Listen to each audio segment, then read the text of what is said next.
Now it's time to color our pumpkins, but we don't want to just color them all orange. I showed you how pumpkins come in all different colors, so I really want you to be creative and imaginative. But one thing I want you to follow is the color wheel. So the color wheel is something we're going to talk about a lot this year, and it is the organization of colors in a wheel that really helps artists decide how to mix colors, what colors look good next to each other, and what colors help other colors stand out. So the top three colors are red, orange, and yellow. Those are considered warm colors. They're part of the warm color family. And purple, blue, and green are considered part of the cool family.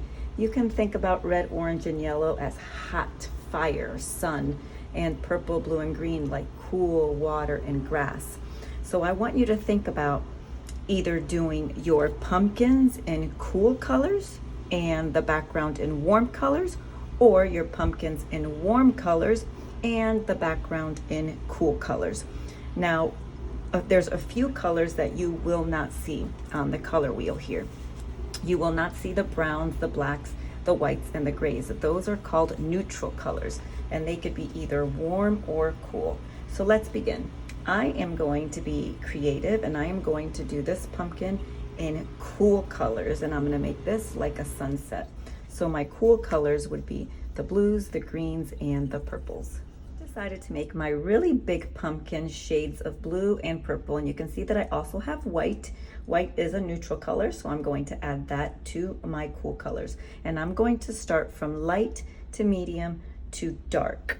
So I'm going to begin with the white, and these are oil pastels. You can use whatever you have. Crayons work really well as well, or paint. I'm just going to do the top of it in this white, which you can't see that well, but once I start mixing in the other colors, you'll be able to see it just a little bit better. So I'm going to mix some of that light blue, and I'm taking some of the light blue and I'm actually going into the white just a little bit, and I want to show you what I do.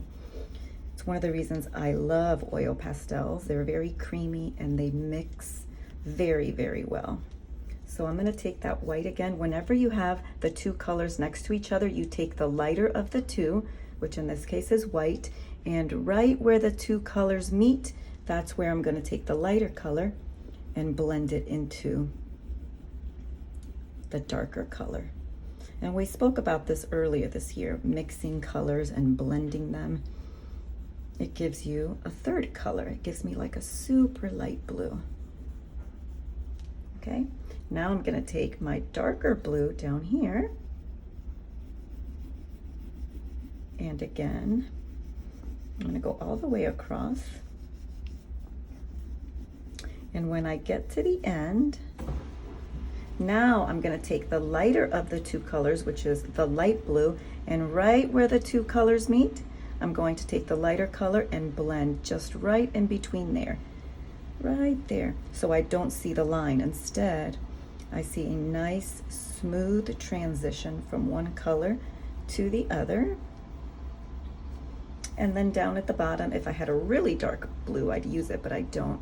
I have a purple, and I'm gonna do purple all the way down at the bottom.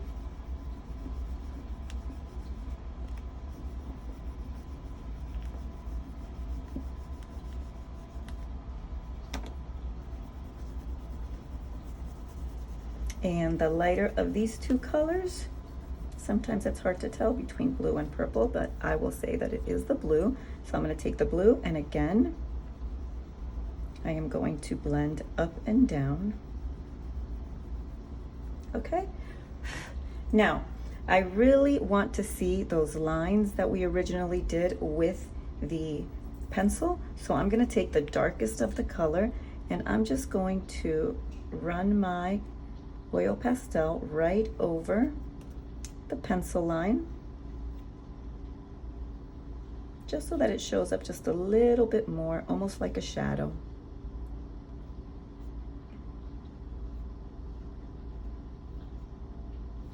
Now I don't want to forget that little back piece. Remember that is what made our pumpkin a form.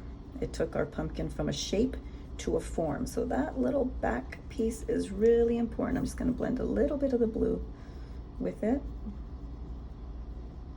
And I'm going to go over it again with my white to really blend the colors.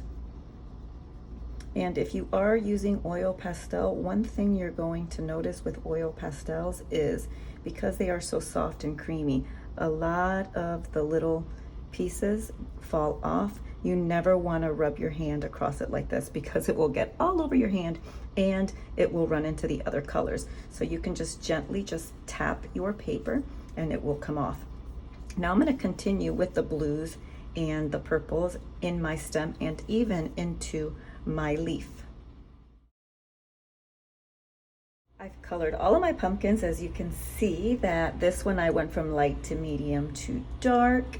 Over here I just used two colors, the light and the dark blue, and I did it a little differently in these other pumpkins. I did the edge or the outline in a dark color and then the inside part in a light color.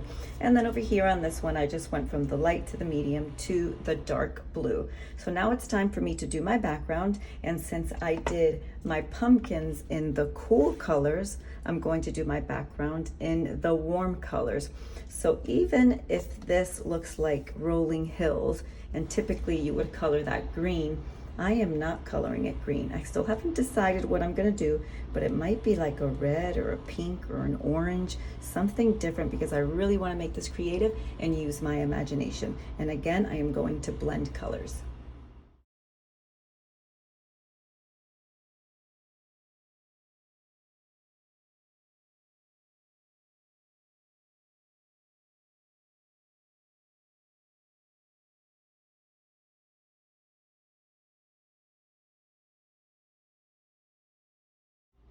And here you have my pumpkin patch. Cool colored pumpkins, a warm colored background.